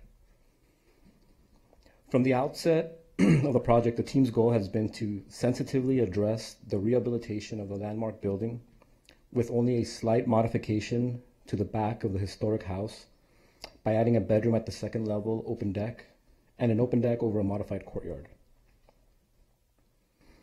At the rear, the proposed 3-unit multifamily residential building draws inspiration from the context of the site, remaining respectful of the landmark and its relationship to Ocean Avenue and Georgina. We are not pushing the limits in any way with this project, despite its rare R4 zoning. The massing, height, and density are all very restrained and respectful of the historic house. It was critical to maintain and enhance the site conditions at Ocean Avenue and an unimpaired view of the iconic landmark framed by 2 large specimen trees that we are retaining. Along Georgina, the landscaped arbor or trellis, which is not officially designated, will be restored in kind. The new building creates an inviting presence from Georgina, featuring neighborhood-friendly landscape, the restored arbor, walkways, bicycle parking, and a courtyard formed between the new and historic buildings. Formally, the new building's mass and materials take inspiration from and create a dialogue with the historic house without mimicking it. At the base, the proposed copper cladding picks up on the rich red tones of the brick base at the front house, also matching the tones and height of the existing wood arbor, unifying the 2 buildings. The angles of the historic house's roof are picked up in plan and elevation in the new building, emphasizing its relationship to the historic house while minimizing the mass of the new building and opening up views from Georgina. The new building elevation is further broken down with facets along the decks, reflecting the mass of the front house's northwest corner, the octagonal bays, and other appendages added to this colonial revival and craftsman style house. The in-kind replacement wood shingle siding on the landmark will be stained gray to resemble the original natural finish as it existed prior to the inappropriate green paint. The new building will be clad in FSC horizontal wood siding, stained to match the historic building's natural color, further creating a relationship with the landmark. The spacing between the white metal verticals and the balcony guardrails echo the proportions of the white wood posts of the existing balcony rails at the front of the historic house. Lastly, an adaptive reuse structure is the most sustainable structure. We are committed to a sustainable city and will include 15% more than the required amount of solar panels to achieve a LEED Gold certification for the new structure at the rear, while restoring this greatly deteriorated but extraordinary landmark in dire need of loving care. The historic house is suffering due to years of deferred maintenance by the prior family that owned the property for the past 65 years. Approving this project will enable our clients to make the necessary investment to bring the historic property back to its original grandeur. Thank you. Excellently timed. Thank you very much. Are there any questions of the applicants? I have one. My question is to Mr. Kutcher. Mr. Kutcher, in your letter to us, in your dissertation to me this afternoon, and again, just even a second ago, you seem to indicate that we have no role here except to whip out the rubber stamp and hit it on what you've put to us this evening. If that's not the case, what is our role here this evening, according to you? Because you've made it very clear we should just approve this project as it's presented to us. Correct. I mean, I think that the commission's role is extremely limited in these circumstances. If there were some... Limited to what, for example, I was going to try and give opinion? a couple examples. Perhaps if you were to feel that it was appropriate to modify the massing a bit, move it somewhere on the site without causing a reduction in density, you might have some opportunity to do so. Certainly if you had some concerns with respect to design, you might give some guidance towards the Landmarks Commission in some particular areas. But I do think your hands are largely tied, and I think that that's a function of state law, and that was intentional on the part of the state legislature to protect housing projects such as this. That was the purpose of adopting a zoning code. Thank you. Let me just ask the City Attorney that's with us this evening, is his interpretation correct?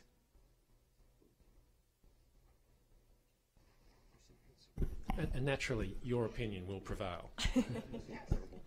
Well, as I'm sure you have been previously advised by my colleague, Ms. Cola, that the Housing Accountability Act does limit to a great deal your discretion when it comes to projects that do not require a variance or a modification. So this meets, if this project does meet the objective standards of the zoning ordinance, unless you are able to make the findings set forth in the Housing Accountability Act, you are not, you do not have discretion to reduce the density of the project. Lawyer to lawyer, that sounds yes. You do agree with Mr. Kutcher? Yes. All right, thank you. We also think it's a great project that you should welcome, but... well, that's lucky, because you do represent the applicants, exactly. don't you? I think Heidi would articulate that as well. Maybe not what, but I think what you should think is that the process that we go through in order to present to you today has been an incredible process. The review we had from the environmental reviewers was pretty extraordinary. So to that extent, the process has set up a great review. I have a question. I just want, Ken, it's not that we cannot reduce density. You just have to make the findings to do so. Agreed, and they're very limiting. And they're very limiting. There's a fine if you violate the law. The density itself has to kill somebody. Yes. That's the standard. Okay, are we questioned out? Are we ready to hear from the public? All right, thank you very much. We have one chit, and it is from Joe Baxter. Please state your name.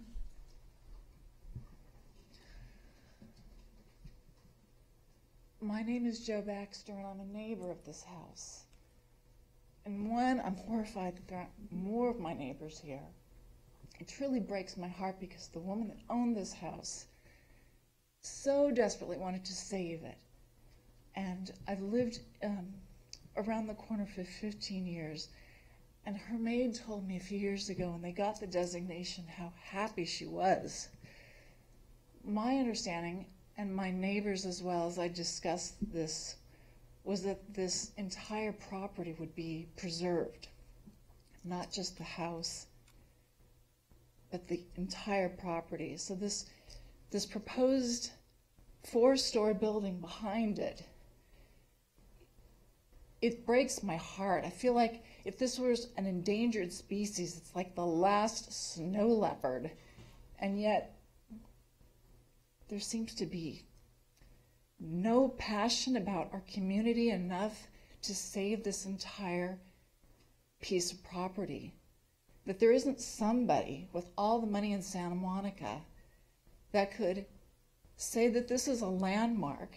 It represents history, beauty, grace, in this one little part of Santa Monica that has not succumbed to this ravenous development.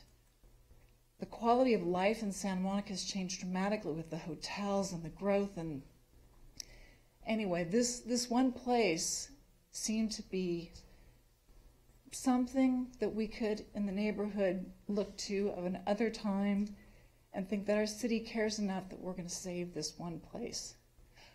your ideas about wanting to preserve the house are noble, but I just wish it included the entire property. Thank you. Thank you very much. Would you like to? I think we should get a clarification from Heidi about what it means to actually designate the whole parcel as a landmark. Does it mean to preserve it as it is, or that anything that is proposed for it then goes to review? Yes. So to designate an entire parcel or any landmark parcel does mean that review of any alterations to the parcel, including new construction, are reviewed by the Landmarks Commission for design review and also for consistency with the Secretary of Interior standards. Thank you.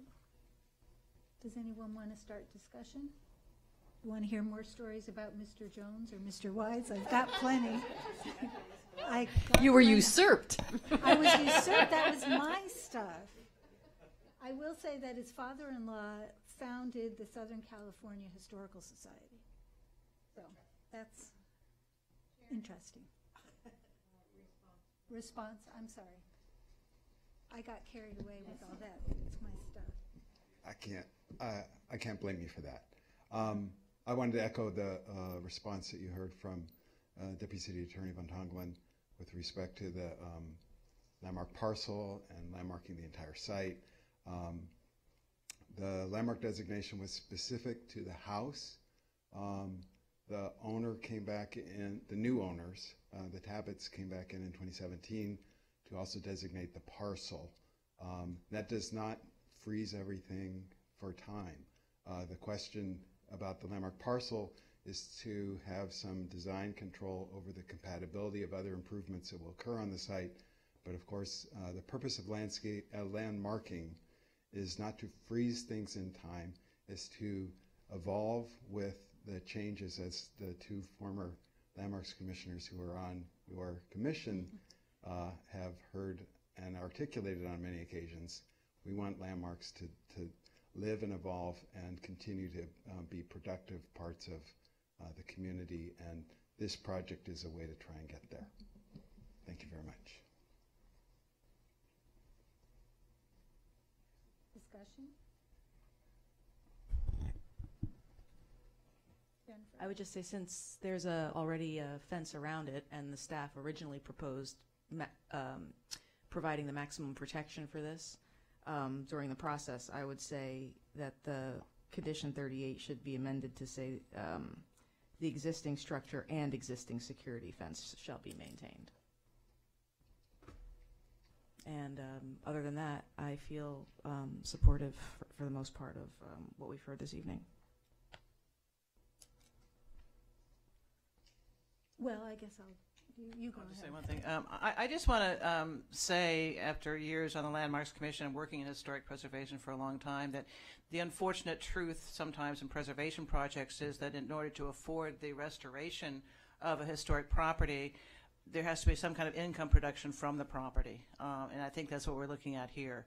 I think the house will be restored in its glory, and the city will benefit from that. But it really cannot happen without something else happening on that property. Jason? Well, I support the project.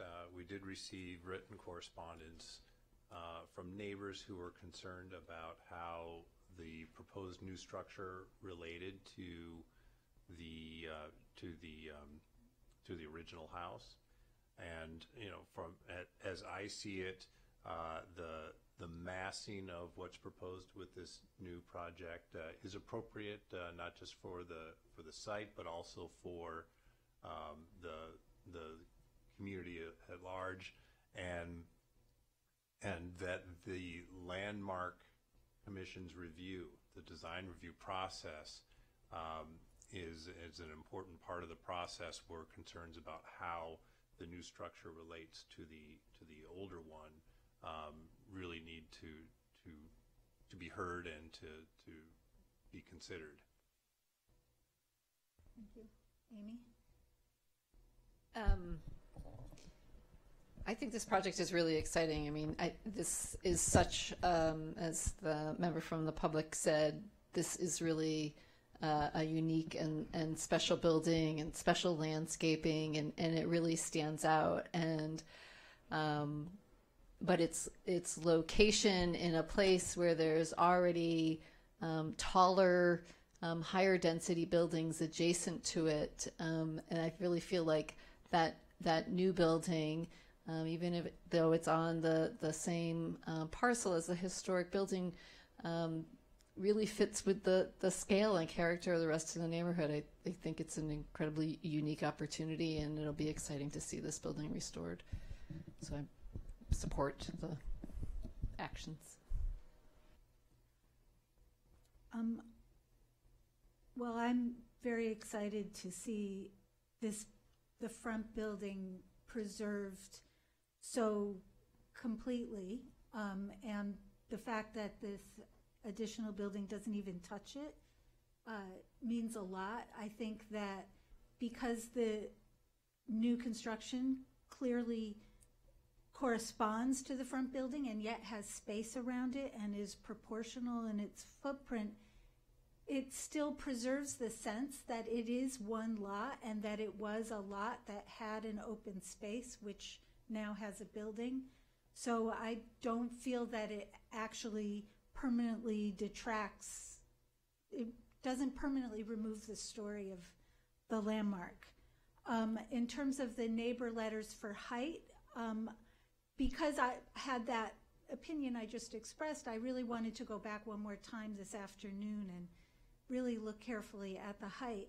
And I really felt that it's not going to be that much higher even than the 3-story building across the alley from it, which is already raised up on a berm. It's, 4 or 5 feet above grade as it is. I don't think it's actually going to be that much higher than what's around it, and I don't think it will look at all out of place in that neighborhood where there are very few older buildings.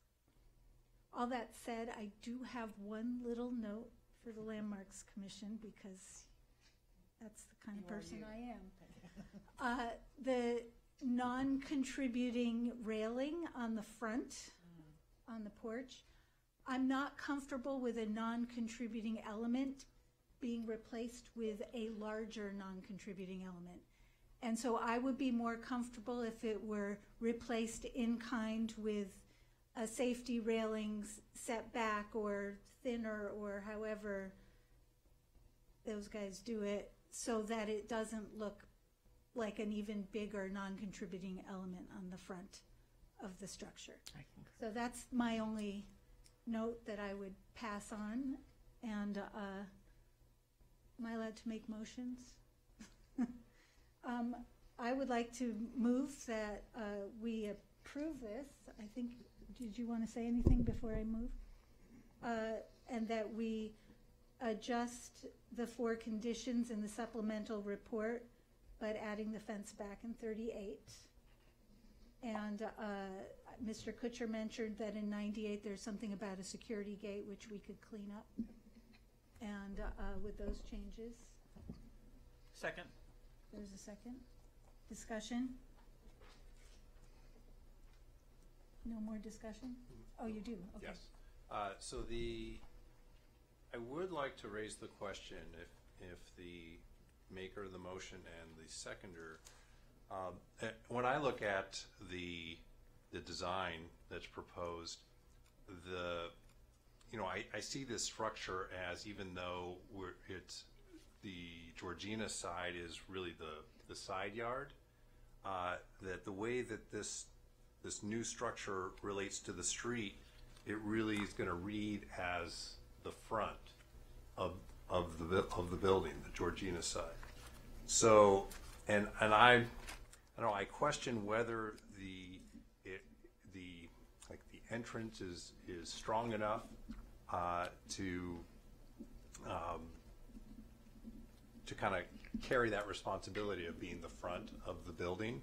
And on the alley side, there is some articulation, there is something going on, but I question whether that actually it's significantly less than the rest of the building.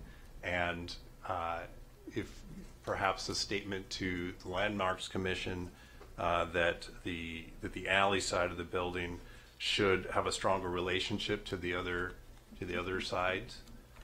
So I would ask if the maker and seconder would include those two requests of the Landmarks Commission. To just look at the front entrance and the rear elevation? To strengthen the north facade to read as the front of the building, and the alley side to relate better to the other sides as proposed. I would accept that. Yeah. Okay. Are there any other, Mario? Well, one thing that struck me when I was visiting the site is this historic building needs a lot of help. I mean, it is at the end of its useful life, and we're actually quite fortunate to have someone with the means. Ideally, they would have the means to just do the whole building without any additional building, but unfortunately that's not the case here. It is very important to bring this building back from the brink. And also, it is the Winchester House. There are so many things tacked on inappropriately. Just being able to scrub all those incrustations off the building would do more to honor the spirit of Farquhar and the original owners than, this. Unfortunately, I would call it cost of doing business of having another building behind it. So I'm in favor of this project, knowing that it's really a good thing that we're doing here to bring back something that is really quite threatened and would not be around much longer if someone didn't intervene at this point. Okay. Nobody else has anything to say, so I think we should vote. Chair, if I can just clarify the condition number 98 that Mr. Kutcher had mentioned.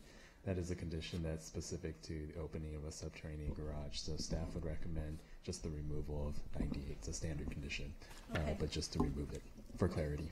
Okay.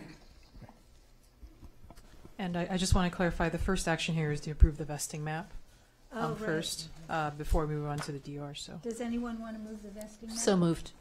Second? Second. Leslie seconds. Okay. Commissioner Anderson? Yes. Commissioner Fonda Bernardi? Yes. Commissioner Kennedy? Yes. Commissioner Lambert? Yes. Commissioner McKinnon? Yes. Commissioner Perry? Yes. Chair Fresco? Yes. And now the development review permit. All right, let's vote. Okay. It was first and second. I think it was First, Fresco second. and Lambert. Okay. And with the conditions as stated, Commissioner Anderson? Yes. Commissioner Fonda Bernardi? Yes. Commissioner Kennedy? Yes. Commissioner Lambert? Yes. Commissioner McKinnon? Yes. Commissioner Perry? Yes. Chair Fresco? Yes. And the statement of official action, do you want us to bring that back next time? Or vote on that now? I don't think so. I think these These are are- clear yeah. enough. Okay. Someone make a motion. Motion? I move the store. Second. Okay, Commissioner Anderson? Yes. Commissioner Fonda Bernardi? Yes. Commissioner Kennedy? Yes. Commissioner Lambert? Yes. Commissioner McKinnon? Yes. Commissioner Perry? Yes. Chair Fresco? Yes. Okay, we've covered it. That concludes that item. If anybody so desires, there is a 14-day appeal period for anyone in the public. Thank you very much. We don't have any other discussions. We don't have any written communications. Are there any future agenda items? Actually, I have a point of information. For our retreat, what time are we starting and ending? Great question. So March 17th is the confirmed date. That's a Saturday. It is going to be from 10 a.m. to 1 p.m. It is going to be at the airport conference room. Oh, really? At Douglas. Kyle will send out the address and everything. We do have a facilitator. We found one. Her name is Joan Goldsmith. So she'll be. I'm having a chat with her tomorrow, and she may be in touch with some of the commission just to talk about your goals and the agenda. And in the agenda was the 5 items that we discussed at the last meeting. But we'll send out a whole summary email to the whole commission. Beautiful. We Thank meet at the Spitfire for breakfast. St. Patty's Day. Do whatever you want. Green eggs and ham, everybody. Okay, so it doesn't look like anybody wants to give us public input. So anyone want to move to adjourn? All in favor? Yay, okay. 9:21.